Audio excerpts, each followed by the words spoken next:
Good evening. My name is David Liners. I'm the state coordinator for the Wisdom organization, and it's my job to welcome you all this evening. It's exciting to see that so many people came out. The presentation we're going to have tonight is based entirely on the words of people in solitary confinement. A lot of what you're going to hear people saying are words of letters written by people in solitary confinement, and some of which you'll hear will be the words of people who have spent significant amounts of time there. I'm just going to introduce to you the people who are going to be in the presentation as we start. So we'll begin. We have three gentlemen playing the roles of people in solitary confinement. Mr. Andre Brown from Project Return. Minister William Harrell of Expo and Project Return and Table of the Saints. And Mr. Thomas Hines, also of Project Return.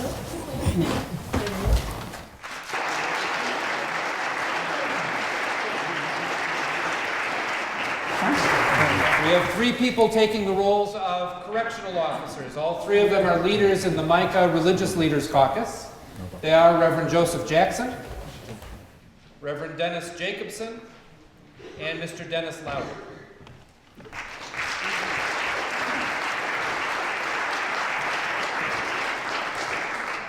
And we have several people who are going to be playing the role of themselves. One is Mr. Talib Akbar. Talib is the vice president of Moses in Madison. He's on the board of directors of Expo, and he is one of the two co-creators of tonight's event.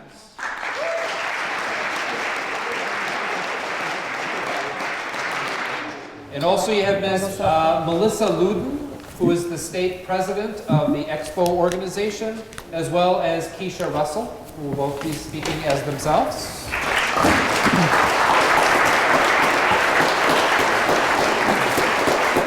Finally, we have Reverend Tonin O'Connor, who is a Buddhist priest who spent many years working in the Wisconsin prison, who together with Talib worked to create tonight's program. Okay, let's begin. What we're going to do tonight is hear the voices of those who've suffered the indignity of solitary confinement. People that are either currently in solitary or they've experienced it. Now, solitary confinement is also known as, and you'll hear us use the words as segregation or seg. Now, I'm here tonight after spending over 17 years working inside our state prisons, and although today I no longer make visits inside, I coordinate the Milwaukee Zen Center's prison program, which serves about 160 inmates statewide. But first of all, as we begin, let's talk a little bit about what we mean when we say solitary confinement. You may think that this means just being confined to your cell for a period of time, sort of like being sent to your room.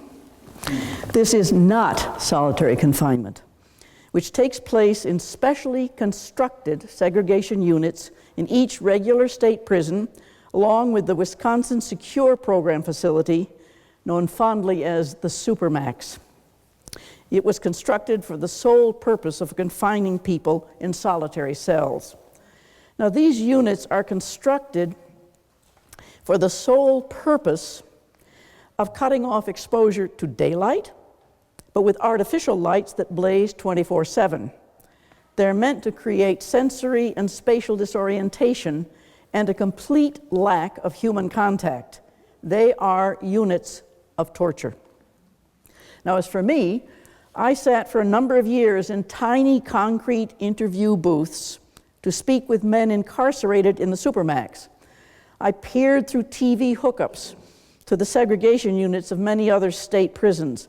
But it wasn't until I'd been visiting prisons for some years that the chaplain at Oshkosh Correctional took me out to their seg unit to make a pastoral visit.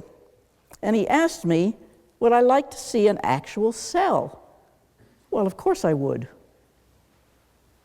But that windowless, airless, concrete box, its cramped dimensions stunned me. I couldn't have told you how big or small it really was, But Talib Akbar here measured the cell he occupied, and he can show us exactly how small it was. Talib?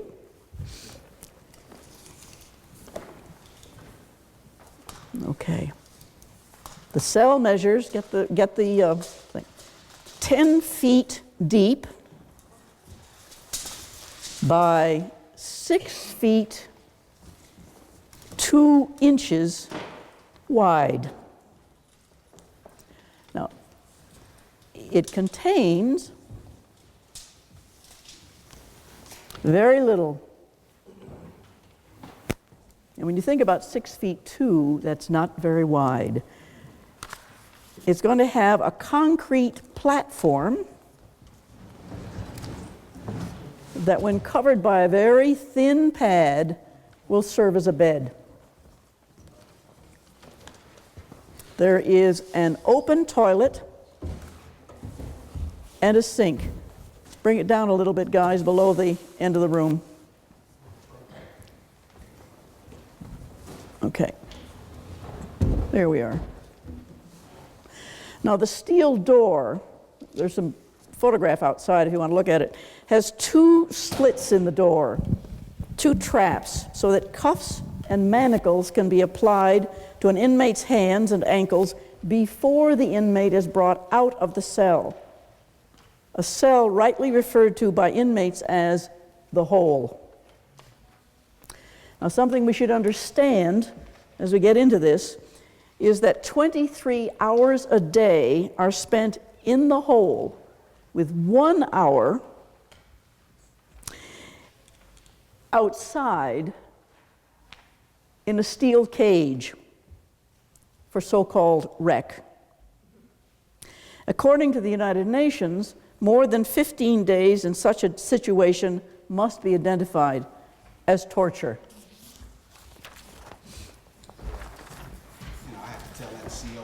Come on. Here we go. Let's go.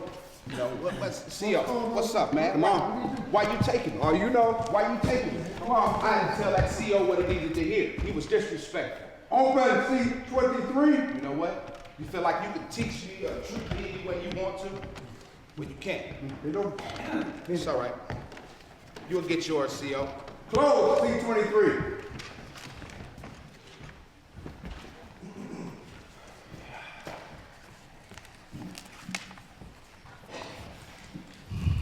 My name is Norman Green, and I don't want to be anonymous because I want people to know what they're doing to me and to others.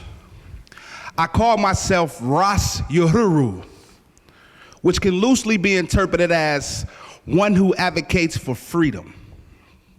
A friend, mentor, and teacher asked me to write this and to share with you my personal experiences and observations of a Wisconsin prisoner in solitary confinement. To do this, I need to crunch 21 years of solitary confinement into a few pages.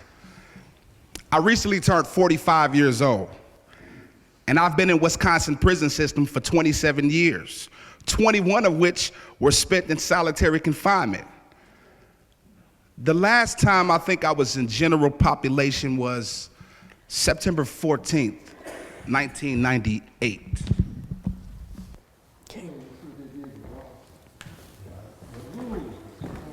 Let's go, Harold. Oh, me? What? You let them know what's going on. Open C-23. Close C-23. Cuffs, Harold.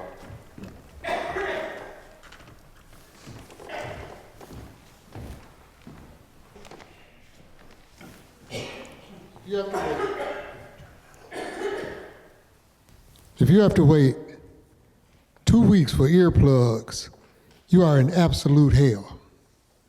People kicking, beating on steel doors and sinks in a steel and concrete echo chamber.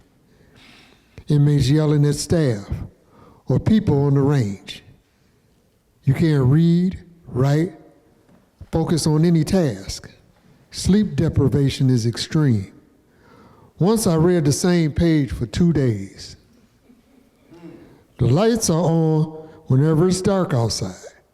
They are, However, dim enough unless you turn them on to a brighter setting, that a towel over your eyes is good enough.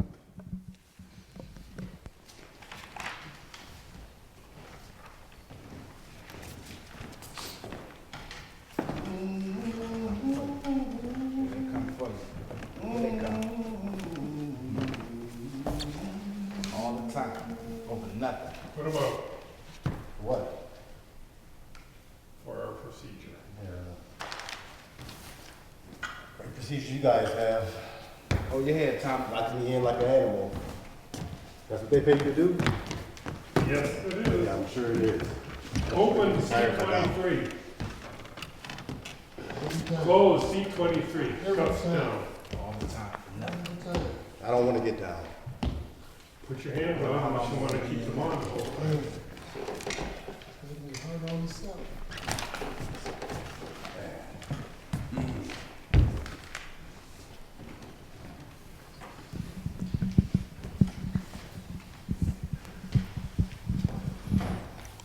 I have spent a good deal of hold time during 18 years of prison. In each of my 90-day sentences, I experienced a sense of failure, depression, loneliness, deprivation of basic essentials, anger, and a lot of aggression. What I did to survive was meditate, exercise, read books, sing out loud, write letters, and recite Buddhist poems to try to keep my thoughts pure. Because every single time that I spent in the hole, the more aggressive I became, and the less of a deterrent the hole became.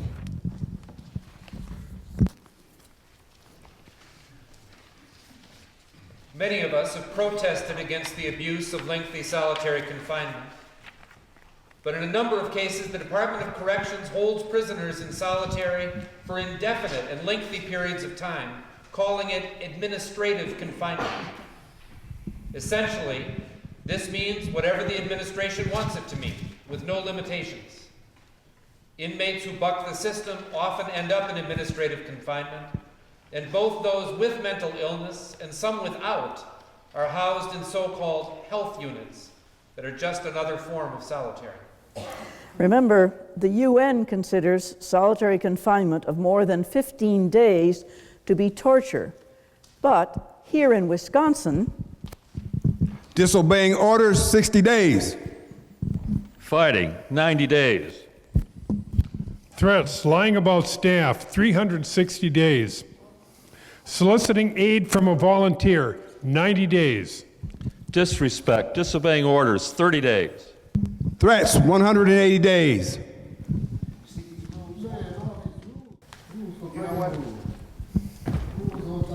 Here again, buddy. Right here. You're gonna get tired of me? Man, I am tired of you, CO. I am tired of you. What Donald Trump at? Open seat 23. Wait a minute. My Close rights. seat 323. What about my rights? No, yeah. You have no rights. I got rights. Make America great again.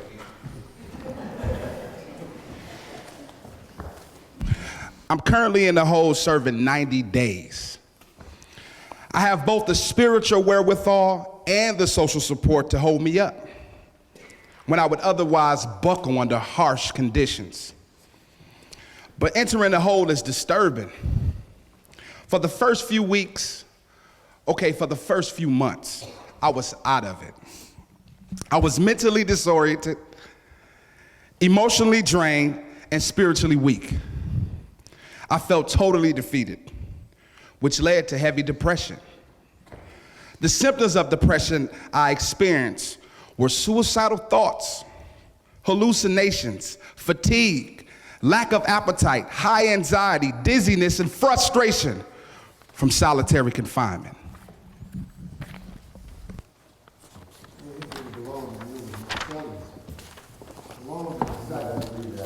It wasn't mine. Everything is complicated. Everything. Enough, let's go. Yeah, I knew you were coming. You got it. Nothing, right? Open C-23. Close, C23.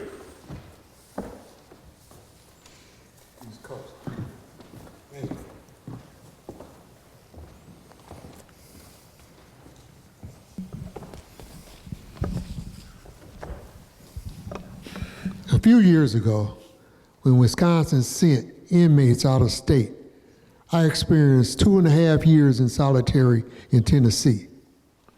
I was in a cold, dark cell with nothing but a t-shirt, boxer shorts, and my shoes. It's a volatile environment. You are handcuffed to go to the shower.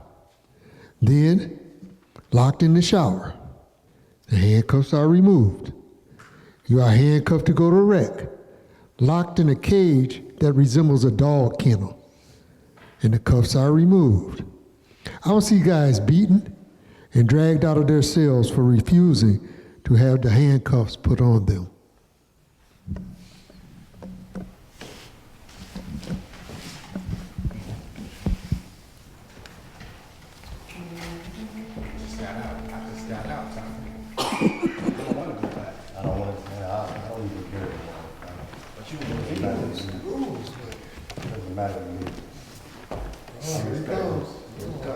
You know the routine. You again, huh? Just lucky, I guess. Yeah, I'm real lucky myself. And who borrowed the key? You see this, Will? I can. Man, every day. It's happening every day. Every day. You work every day? Open C23. Well, you ain't got to push. Close C23. You want them off? Yeah.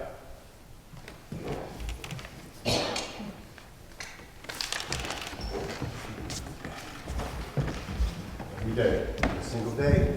This is live.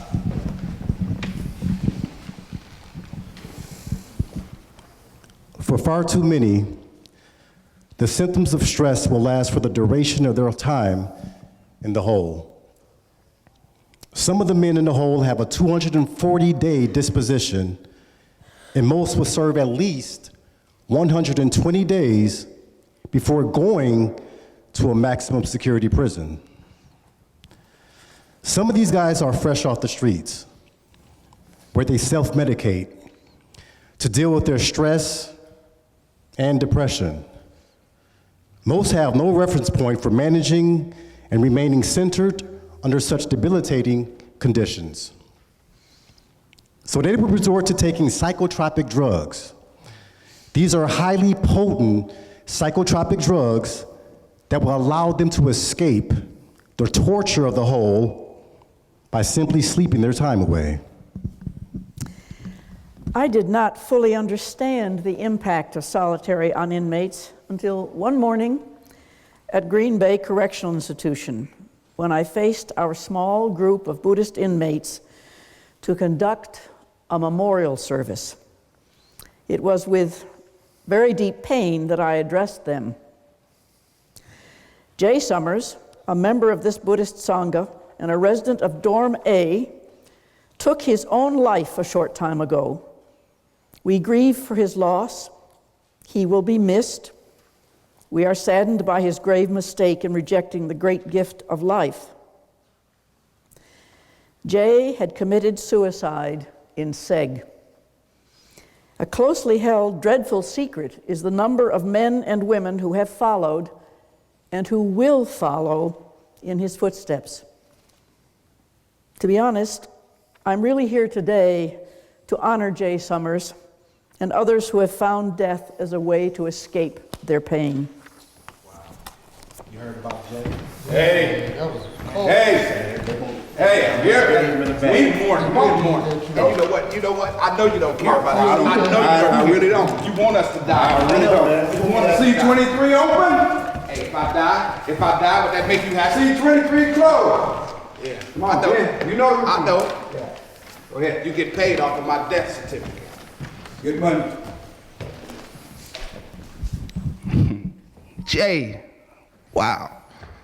Wow, Jay. The loneliness I felt, along with the other conditions, made me feel like an animal in a cage, waiting for everything. You're in a room with a shower, a toilet, and a sink. that trap door opens, in comes your food, in comes your medicine, and whatever else you're supposed to get. Then slam, that trap door is shut.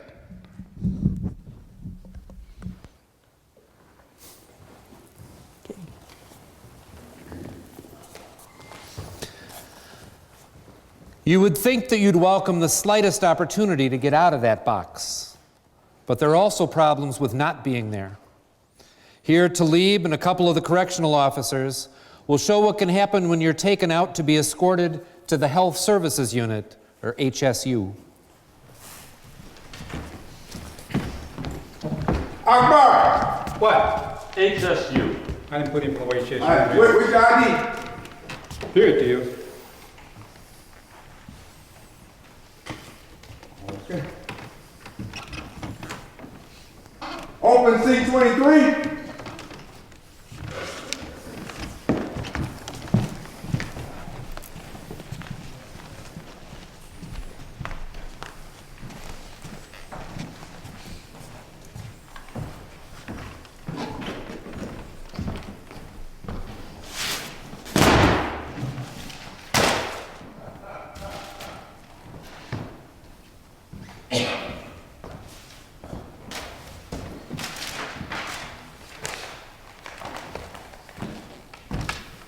Akbar.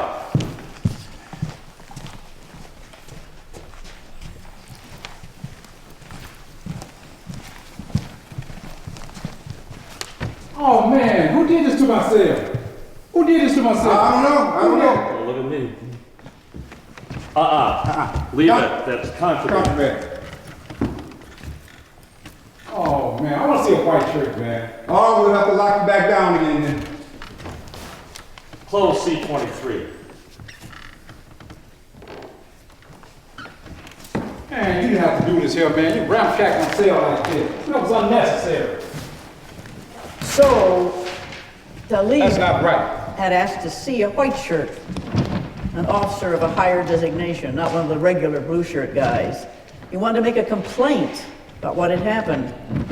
And finally, 3 hours later, Hey, I put in a complaint to see you. Look, that was first shift. This is second shift. That's not my problem. There's no sweat off my nose. Tell you what you do. Fill this form in triplicate and turn it in and your complaint will be addressed. Some asshole told my cell up, man. That was unnecessary. Really unnecessary. Now why did he do that? Well, you know what they say in southern Russia? What they say? Tough shitsky, y'all. Oh man. Can't believe it, man. Right conduct report. I am writing a report. Hey, again. Nobody. Hey, no breaks. No breaks. You know what? You know me now. I'm tired of arguing. C-23 open. I'm prepared to stay here. You know what? I'm good. C-23 closed. You know what? I'm stronger than y'all. I'm stronger than y'all.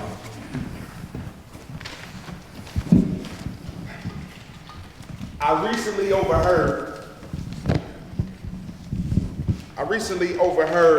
one of the psychologists tell the guy next door to me that the warden has a list of people who would never be let out of administrative confinement. If 21 years is not proof of that, I don't know what other proof they need other than my death certificate. The irony in all this is that I believe the prison staff, the psychologists, and the DOC itself seem to wish this upon me by placing me in these suggestive situations. That is, placing me in the type of situations where prisoners mutilate, smear feces, crank out, and have court orders to compel them to take medication which totally destabilizes them before they commit suicide. Wow. Have I not been affected by 21 years of solitary confinement? That is yet to be determined. These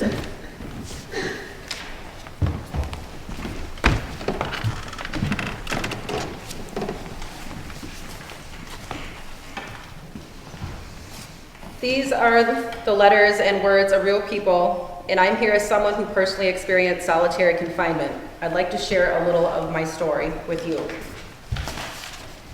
What I first want to start off by saying is I have actual documentation in my hand from when I experienced solitary confinement back in December of 2004. I felt it was more appropriate to bring the raw format of writings that I had written and letters that were written to me from women, words of encouragement, the painful words that we wrote to be able to handle what we endured.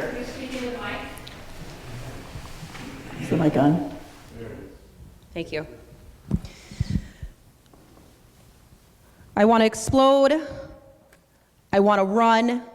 I want to bury myself. I am blocked within. I need to burst with screams. I need to bleed tears. It will take control, conquer its defeat, leaving death. This was the first poem that I wrote when I entered solitary confinement. I want to take you back on a journey to how I ended up in solitary confinement at Cheetah. I was at John Burke Correctional Facility, which is a minimum camp in Waupun for women at the time. I was there for about 3 months. On Christmas Eve, I had family that came to come visit me.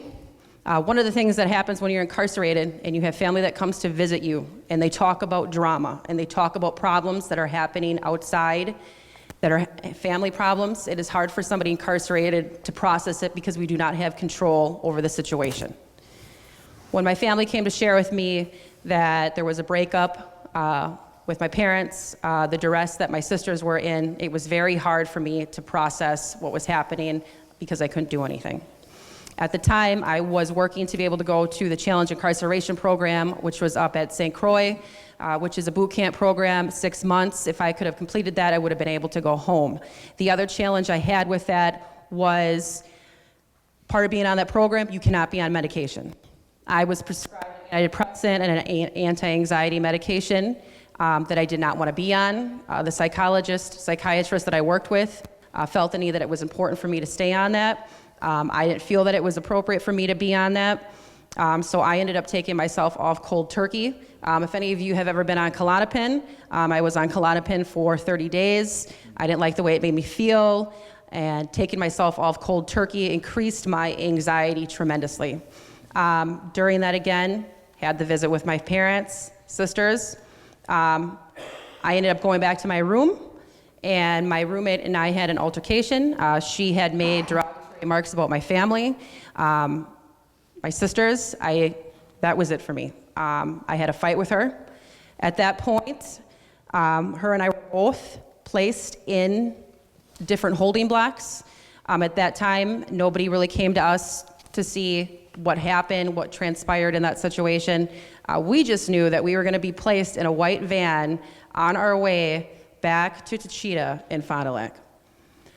As I embraced myself for what I knew to come, my first thought was, nobody's going to know that I'm here. How am I going to let anybody know that I'm going back? Upon driving in the middle of the dark, you don't know where you're going. You're shackled, your ankles are shackled, you have a green coat that's placed over you, and you're in the back of a vehicle. Upon entering the prison at Cheetah, we came around the unit to the segregation unit. The van stopped, we got out. I was placed into a cage.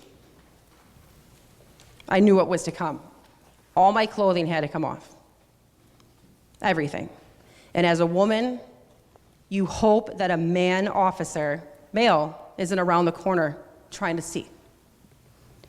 So taking everything off again in front of a complete stranger, lifting your breasts, you have to bend, you have to cough, then you're given orange clothing. You're given orange clothing, you're given a small insert pen, you're given a tiny bar of soap, you are given a toothbrush that is plastic and clear that fits over your halfway through your pinky finger and has a few small plastic bristles. That's what you are expected to brush your teeth with. You are also then given clear toothpaste. That is it. As the officers take me out of the cage and I'm walking down, there's different blocks. Blocks are divided by color: yellow, blue, green, and red. Which one are we gonna go on? Which one am I gonna go on? Red block. It's quiet. It's dark, it's late. Most of the women are sleeping, so the sound of my door opening wakes people up. As my door opens and I look inside, the first thing I see is this big concrete block. Mattress, mirror on the far right side, shower, and a toilet. No window, nothing. The difference that we had was we had a light switch. The lights were always on, but we could dim our light. After getting inside, shackles were placed off my wrists, and that was it. So the journey to understand what happens after this. What's given in solitary confinement? One of the things that we were given was a list of books. On the sheet of books, we could choose what books that we wanted to have. Once a week, somebody would come around and distribute those books. That was it. We didn't get magazines, we didn't get newspapers, and the only thing that we could order off a canteen were envelopes and notebook paper. So those books were expected to keep us mentally alive. The other thing that we had the ability to be able to get was a menu. And the reason I bring this up is, in this box, you don't have any control over anything. So I want you to take a few moments to think about those things that you cherish the most. What do you have control over? The basic things that you have control over. What you eat, clothing. For us, we were allowed to order the menu. I knew that I needed to order the menu to understand what we were going to have for a month to eat. Why? Because I needed to embrace on days that if it was something that we were not going to like for supper, food that got distributed in segregation was oftentimes very cold. The last meal of the day came in at 5 o'clock, which means there's going to be 13 hours before you get breakfast the next day. So if I needed to save something from breakfast to carry me through into the night, I could do that. If I needed to save something from lunch to carry me through because I couldn't eat what was for supper, that would be okay. But I knew I needed to be aware of what that was for my nourishment and to get me through. When it came for showers, we were only allowed to shower 2 or 3 times a week. The only thing that we were given for showers besides a towel is a tiny amount of pink soap that was supposed to be for your body and for your hair. Then we were given a small amount of Vaseline. Now, being in segregation, it's very cold. It's cold and it's very dry. What is a small amount of Vaseline going to do? What is pink soap going to do? My hair is thick. As you can see, it's curly. Okay? I could not brush my hair for the 90 days that I was in segregation. The comb that they gave us, it wasn't going to do. Pink soap in my hair would have dried it out. It would have snarled. There was no way I could wash that. I had to tie my hair and braid it in small pieces and hold it together. And if I did wash it, I had to put the soap on it, rinse it off, and let it stick, untwirl everything, comb through it with my fingers, and twirl it back.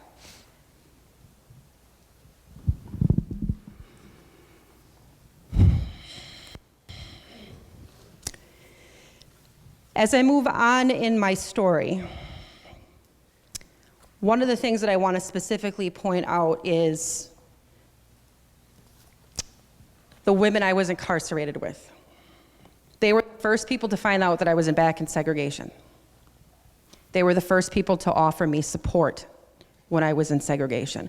Why? Because they were going to be the only people that knew what I was going to endure, so their words to uplift me, mentally feed me, is what they did. And because of that is what pushed me through that entire 90-day process. Mail in segregation is crucial and important. I was blessed enough to be able to get mail, if not every day, every other day. Not everyone gets that. Not everyone gets that mail coming through. That is one of the things that you get to look forward to in segregation, is that piece of mail. I have here today 2 things that I wanted to be able to share that were sent to me in segregation. I want to share them with you. Melissa, how are you? Fine, I hope. I'm doing okay. Just count down the days until I go home. I miss you. I hope that you come up soon. Please be good because you need to get out of there to your family. I know that you're going through a lot, but you gotta be strong. I want us to keep in touch with each other. No matter what, I will always be your friend. You are a very nice person and you deserve only the best that life has to offer you. I have been going through a lot, but I'm okay. I'm a survivor and so are you. Keep your head up and remember, you'll always have someone who cares about you. Take care. You're my homie, you're my friend. I will be here until the end. How many times did she say friend to me in here? Several. Another one that I want to be able to point out. Melissa, how are you doing? Fine, I hope and I pray. I really hope and pray all is well with yourself. Sugar, I wish you all the luck in the world. Please keep your eyes on the prize, and that is your freedom. It's a much better world outside this hellhole. Don't let no one play you out of that. You deserve the best life has to offer. You are a good sister with a big-ass heart, so love yourself and believe in yourself and focus on your freedom. Know I love you and miss you. Take care. God bless. See you soon.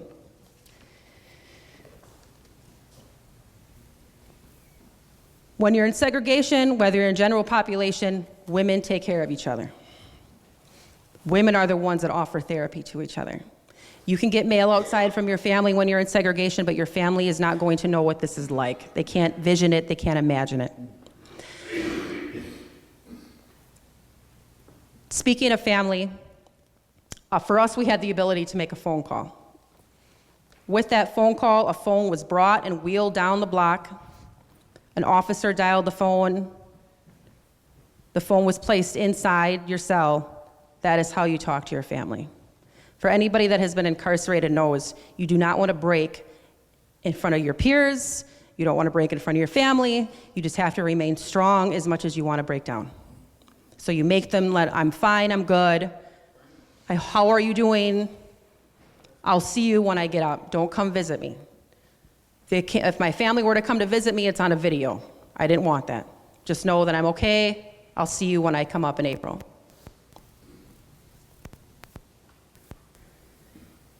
The other thing that I want to share with this is, as I was getting fed by the other women and they were helping me get through my time, I also gave the same to the other women that were on my block.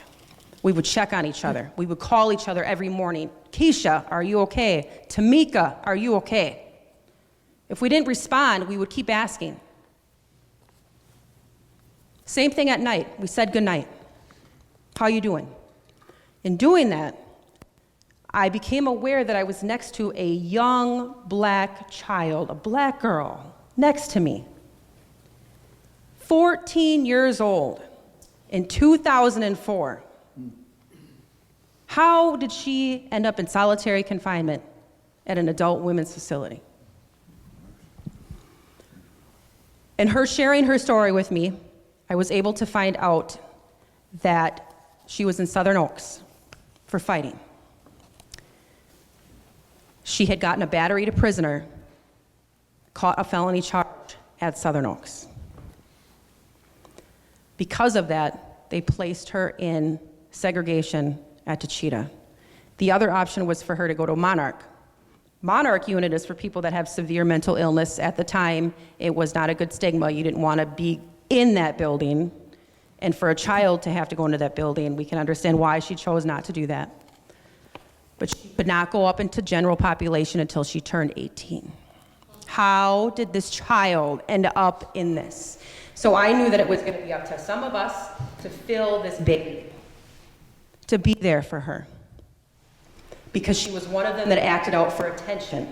She would bang her head, she would scream, she would act out just to be able to get an officer just to give her contact. She didn't have contact. She didn't have anybody writing her.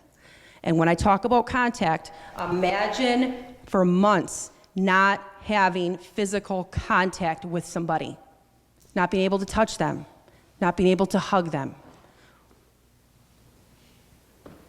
That alone does significant damage to a person, to not have that feeling of something, of someone, that touch. Another young girl that we became aware of that was down there, 18 years old, her medication was not being distributed appropriately. She struggled with suicidal thoughts. She was placed in observation down in the segregation unit. Now, observation is a glass. You're right in front of the officer station, and you are only allowed to wear a blue gown. Nothing underneath it. You get nothing in there. This young girl still managed to hang herself in that room with an officer right there, but would not open the door until other officers came. She died. Now, I'm sharing this with you because this has been going on for years. This happened in 2005. At the same time, nothing was ever given to us as women to deal with the deaths of these women. Nobody talked to us about it. We were not even allowed to talk about having a memorial. We just knew that if we didn't take care of each other and ourselves, no one else was going to do that. Nobody. The young girl that I just shared a story with you about, a lawsuit came into effect. Her family had gotten money because of what happened in that situation. But these are kids. These were kids. And mentally, when we talk about the damages, it's significant. Solitary confinement is not something that should be used. The long-term effects of solitary confinement are huge. When you are in solitary confinement for a long period of time and then you go up to transitional status and you're thrown into a room with another person that you're not aware of, you haven't met, to spend 23 hours a day is a huge transition. Going from total isolation to 23 hours a day with a roommate. That's difficult to process. So with all these things that happen, how do we expect people that are in solitary confinement that experience it, the trauma that's instilled in solitary confinement, the post-traumatic stress that comes through solitary confinement, if this is not addressed, how are these people are not rehabilitated? They go home. And the long-term effect, when you look at solitary confinement, you still like to be isolated. You have problems with relationships. You don't realize it till you look back and understand that. In closing, the last thing that I want to be able to share is one of the inspirational poems that we did as sisters that we said to each other. Remember, we work as a team, even the dark waters. That shows me can't nothing lock us away from one another, nor can nothing weaken our ability to rescue one another. I am never going to lose the fight in me to make you fight to rise again and again. If I have to fight you to keep you above the water forever, then the rest of my life I'll be fighting for you, with you, fighting you to fight harder, whatever it takes.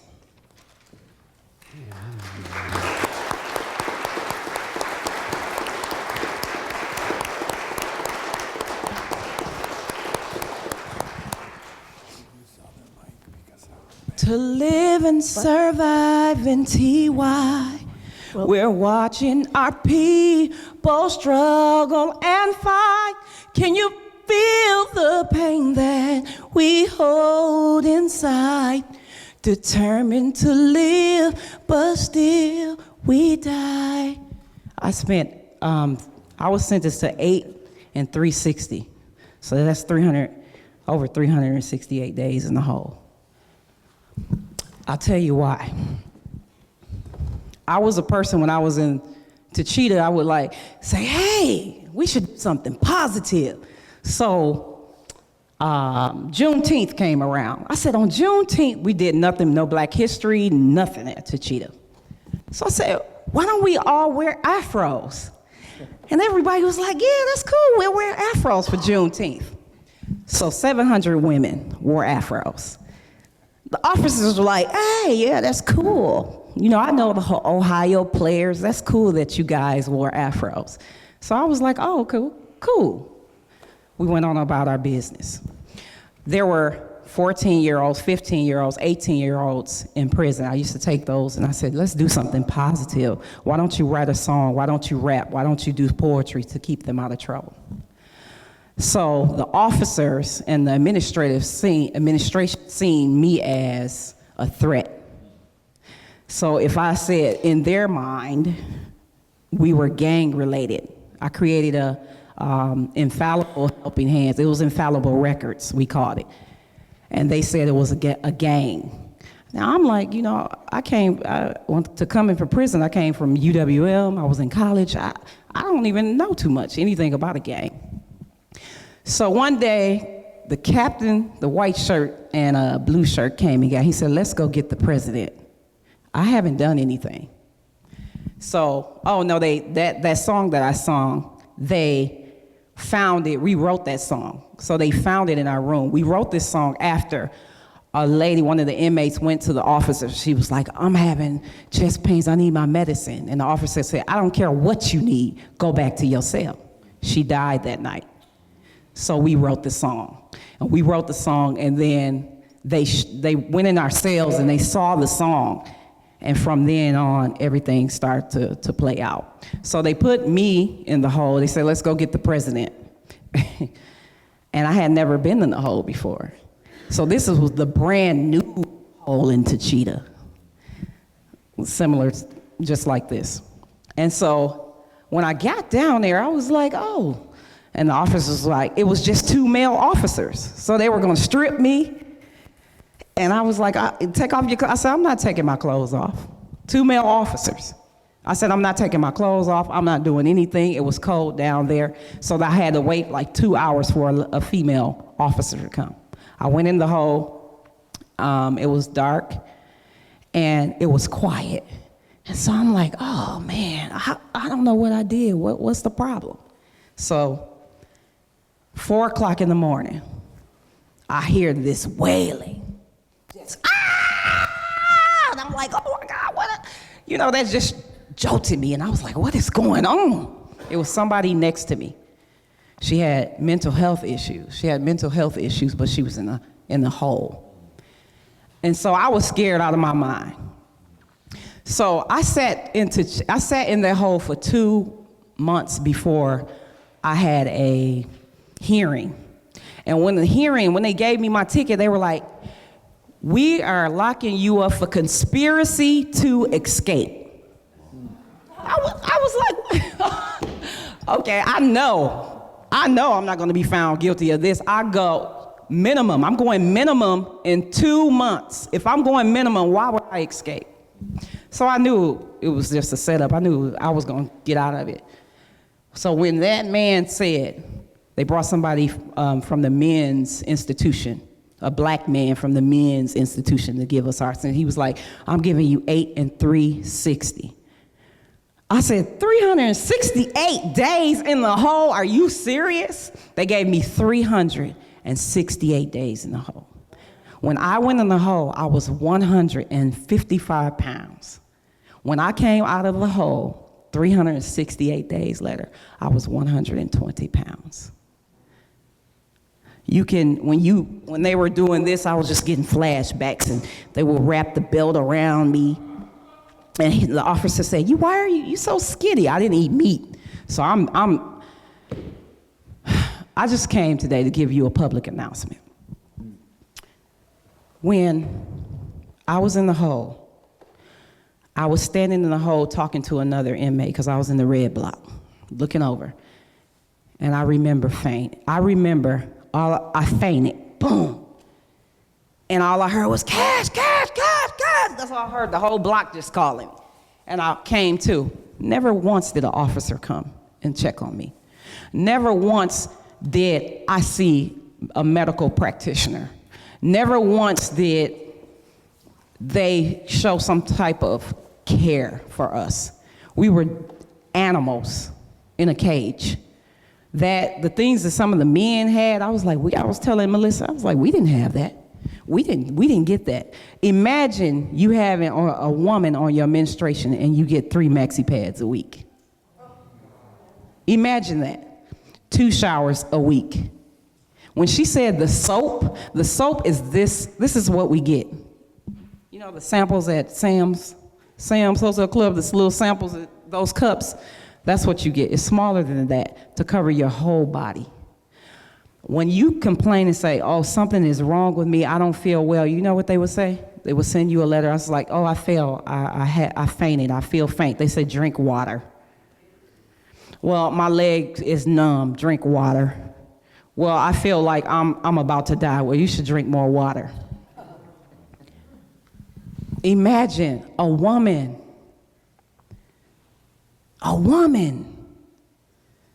in the hole for 368 days or any time is too long. We didn't get 24, locked up. We were locked up 24 hours a day. We rarely, it was very rare that we went out to the cave. It was the same thing. It was just a cave. It was just gates, and we would walk around in circles with our flip-flops on and walk around. And the officers, you are chained. You are shackled outside into another gate, and you walk around in circles in your flip-flops, and they take a coat, and they throw the cheetah coat around you, and that's all we did. Okay, but you want us to come out and be sane.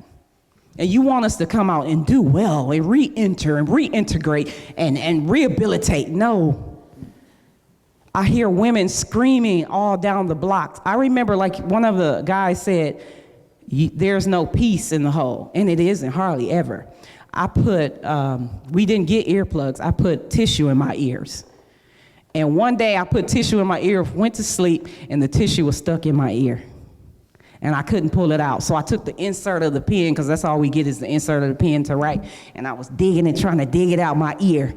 And finally I was like, I can't get this out my ear. So I had to tell the officers.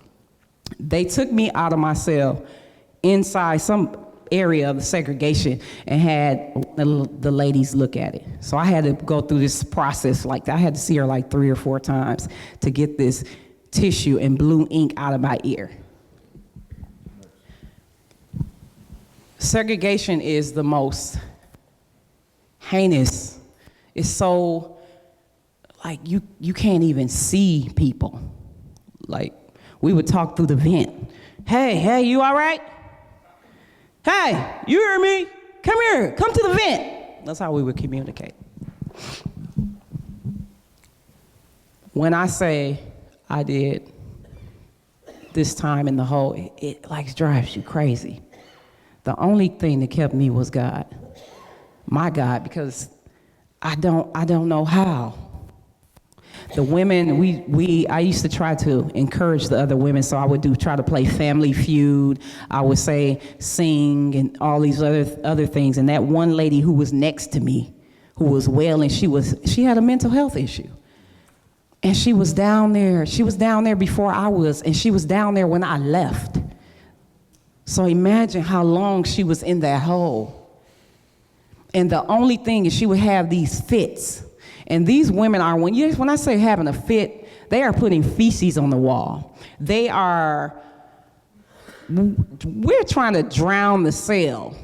We put blood on the wall, feces on the wall, all kind of stuff, and then they'll block up the little window area. And then the officers, if you don't take that down, I'm gonna come in there and we're gonna force entry into the cell. Segregation does something to your mind. And when I came up from the hole, I was scared. I was scared I was gonna get set up. I didn't wanna be around people. I was to myself, I didn't want people to come near me. I was shaking. So my public announcement to you is not just to get the knowledge, but do something about it. Do something about it. because women and men are dying. We're not just dying spiritually, we are dying physically. There are people, there was a girl, I go to Robert Ellsworth Correctional Institution every Monday. There was an 18-year-old girl who counted herself last year in Robert Ellsworth, which is a minimum facility. And the public has no idea. You have no idea of what happened to this 18-year-old, but she was 17 when I started coming to that prison. She was turned 18, and then she killed herself. We don't know what's going on. We have to be more aware. But segregation, it does something to your soul, your spirit. So I'm just here to tell you that we have to wake up. And just because somebody is sentenced, we are sentenced to prison, that sentence is away from our family. That is the punishment. The punishment is not to go to prison and be mistreated and treated like an animal. Because what you're doing, you're not making us healthy and sane and rehabilitated. You're making us angry, and majority of us are coming home. Think about that, to live right next door to you with my angry, upset self. Think about that. We need to get help for these people, help for us, and not hinder us. Thank you.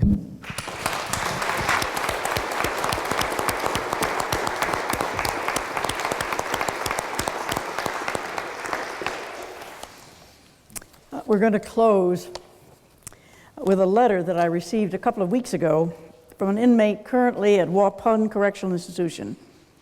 Now, I spent nearly 3 years meeting with him for monthly pastoral visits when he was in the Supermax. I wrote to him, asking if he would like to submit something that we could share with you. And nothing came, and time passed, and then this letter arrived. Dear Tonin, I've been avoiding this letter only because it brings back the bad memories. Hopefully, I can explain well enough that someone can understand. Okay, first off, I was in solitary confinement for 3 years, 8 months. To explain what it was like, one has to understand that it's always loud.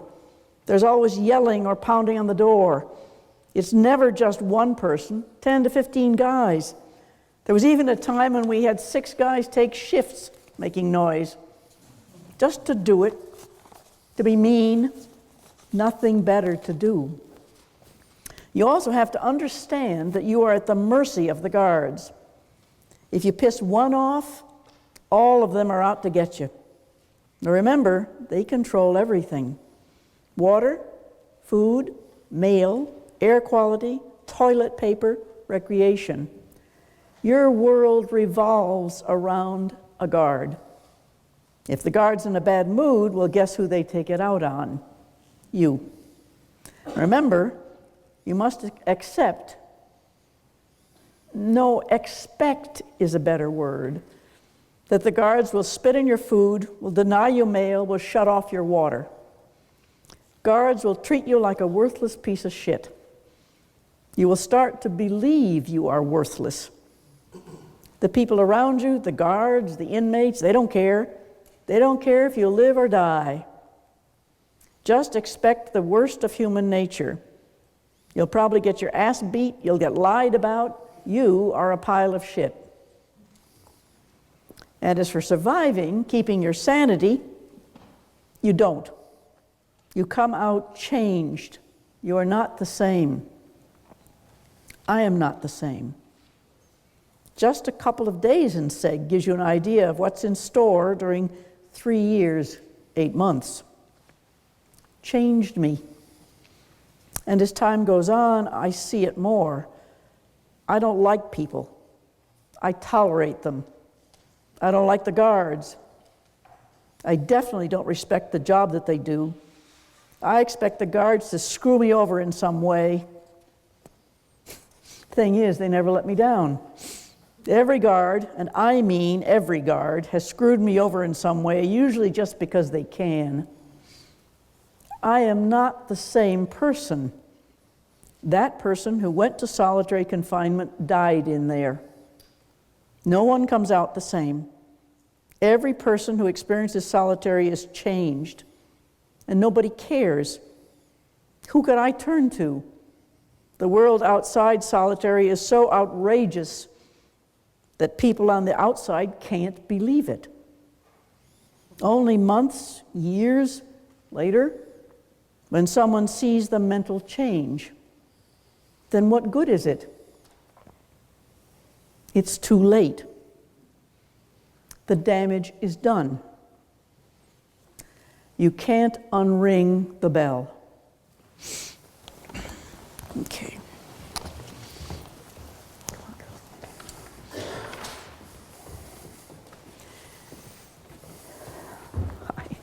We want to thank you very much for coming here tonight to hear these stories. They're stories of real people, and some of those real people can't be here tonight. So on their behalf, we say thank you. Okay, my dear. All right.